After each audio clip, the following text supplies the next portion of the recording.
Hello, Sandra Embleton here, thinking a little bit about twin flames.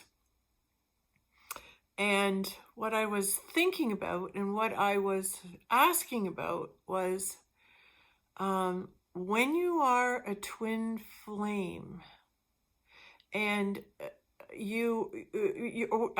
you're wanting to meet your twin flame. When you're wanting to meet your twin flame because you want to experience the great sex and great energy, and you want to just say, "Oh, this is my soul half," and yes, I'm one, and aren't I lucky? And it's like a showpiece. That's not what your twin flame relationship is about. So when you think I want to meet my twin flames, you should know what you're getting into, because you're biting off a lot. You're biting off a lot. It's not easy. What you're asking to do when you find your twin flames is say, I want to find God. I want to find God. I want to find God, and I want to be one with God. And to be on that journey of the Christed journey, which results, the end result is your Christedness. You're Christed. You're Christed here on earth. You're Christed in the sense that you're honored that you walked the path of the Christ and you made it to that relationship with God, and that you followed all the rules and did everything that Christ did, and then you obtain the same status as Jesus. In other words, Jesus is known all over the world. He's one of the leading figureheads for God, right along there with the other deities and the Hindu deities, all those people that are worshipped in different cultures, Muhammad, Shakti, Shanti. These figureheads have made it, Confucius, Buddha, have made it to a certain level of wisdom, a certain level of Christedness, where they are saying, hey, you won, you became an enlightened being here on the planet in one lifetime. Do you want that? Is that what you want to be? Do you want to be recognized as somebody who walks the path of the Christ and makes it? Do you want to make it to the Christed place where you are Christed? Because if that's what you're looking for, if that's what you want to do, it's a tough path, because there's so much more beyond meditating and doing yoga and practicing. It's like you have to adapt a belief in God, because that's what the journey is. It's a love for God. It's a oneness for God. So don't tell me you're on a spiritual journey if it doesn't start with, I want to know and love God. That's the prerequisite. If you don't want to know and love God, why would he send you a twin flame relationship? He wouldn't. He wouldn't. Because when you get it, it's fraught with problems and arguments and hot-headedness and withdrawal and people that, I don't want to deal with all this stuff, my shit. I don't want to deal with all of it. It's too hard. I have to look at myself. I have to look at myself. So you go, oh, I can't do this. I can't do this. I want things to stay the same. I don't think I'm prepared to do the work. But the truth is, I don't really want to know God. Well, that relationship will never come to fruition. Your twin flame union will not progress past a very high stage, because you won't be able to stay together. You won't be able to seek a path to agreement, to come together. Your differences will throw you so far apart. You'll break up. The relationship is not working because you're missing an element. And the element you're missing is both of you will have to have a strong desire to know God.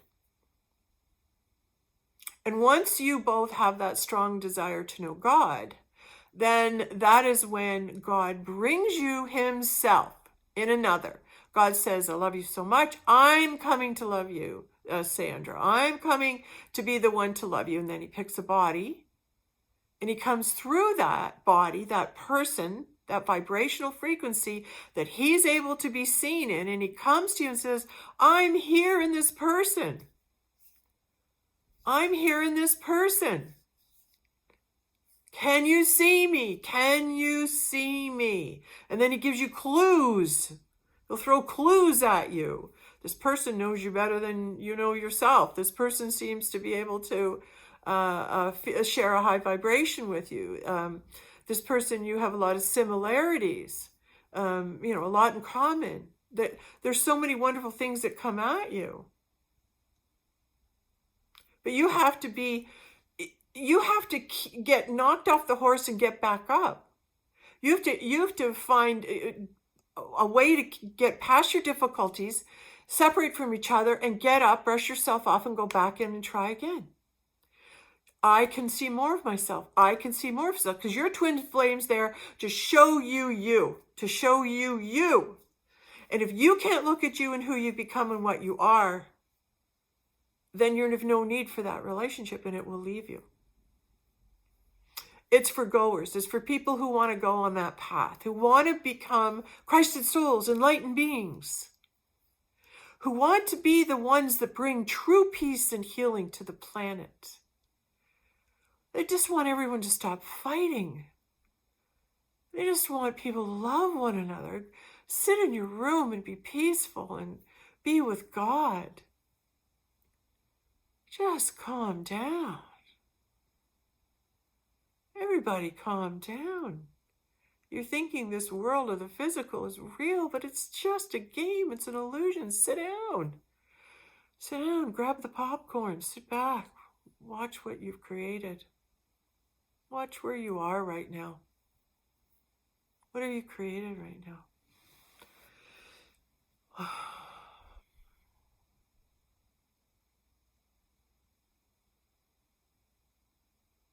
Just look at it. Be honest. Do you really want a twin flame relationship? It has nothing to do with just saying, I want it, and you're searching and it comes. You have to find it. It comes to you. It comes to you because you are working on yourself. A twin flame relationship comes to you because you want to be with God. That's it. If you don't want to be with God, ask for a different type of relationship. Because once you do meet that twin flame and God becomes present in your life, it's no longer yours, and you're going to do what he darn well tells you. And you're going to like it. Because you're there to produce love energy. We need that. So that's the job. And once you start producing love energy, not because you want it, but because you want to do good for the world. You might think it's about you at the beginning, but as you progress through the twin flame relationship, you start to realize that God's got his hand in everything and that he's the one that's working through you. All you have to do is just be loving, be peaceful. Can you do that? Is that what you want to aspire to? Being more loving and more peaceful, more understanding, more forgiving, more like the Christ. Because you have to practice that. It doesn't just happen. You have to work at it. This is the type of work we're talking about. So all the great enlightened beings before us had to walk this journey, had to take the journey to self-enlightenment, had to embark upon the journey of knowing the self. And I was been recently watching some Joseph Campbell, and especially about the goddess and the Holy Grail. And the Holy Grail, described by Joseph Campbell, is the highest attainment of enlightenment, humanly possible. Humanly possible. The highest level of consciousness that you could possibly attain as a human being. That is the search for the Holy Grail. And when you find that grail, when you find that enlightenment, that oneness,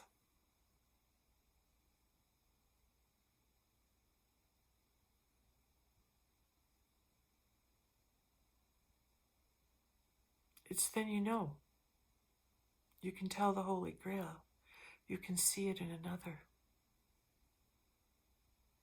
You can see God. And it comes to you. And it comes to you. And here's that ring on my phone. And it's saying, yes, this is a true thing. This is a true thing. And Yeah, I'm going to end now with that. So, twin flames, remember to seek out that partner that brings you the wisdom, and bring out that partner that seeks to be the savior, that seeks to save, that seeks to heal, that seeks to be aware, to be enlightened. And the men seek out that wisdom, the wisdom of the woman, the wise wisdom that she possesses. Once you are aware that the divine feminine possesses that, like, it's a no-brainer. It's a no-brainer. Just listen to them and learn. Be good learners. Yeah, I guess that's a good thing to say too there, isn't it? But twin flames, your power is in one another. Your power is in the combination of the masculine, feminine as one, because that union together is what opens the doors that unites you with God. And the treasure at the end of the journey is that you obtain higher wisdom, higher knowledge is revealed to you. And I think God reveals higher knowledge to those people who have sought it. They've sought it out, that higher wisdom, that higher knowledge. They've sought it out. It's what they live for. It's their spiritual explorers. And they want to go to the summit. They want to go to the mountaintop. They want to go to that place where they're in that oneness. So the twin flame is uniting with your other half and uniting with God. And then you receive greatest wisdom. And the ones that are on this path that seek it, I think he seeks out those who are willing to share it. So someone like myself who has the wisdom can pass it on and say to you, this is the wisdom I've received along the journey. This is what I know. And you, as people who are aspiring to be in that relationship, remain in it, find it, can just listen and see if anything that is being shared helps you, hopefully, to continue on that journey, because it's really worth it. It's a lot of fun. It's a lot of fun. And the journeys keep happening. So that's another good thing. You get to live your whole life, journey after journey, adventure after adventure. And when you've had one for a while, then, there's a rest and another one comes. So I'm going to start a new journey coming up soon. So I'll let you know what it is when I know. Anyway, thank you. Bye.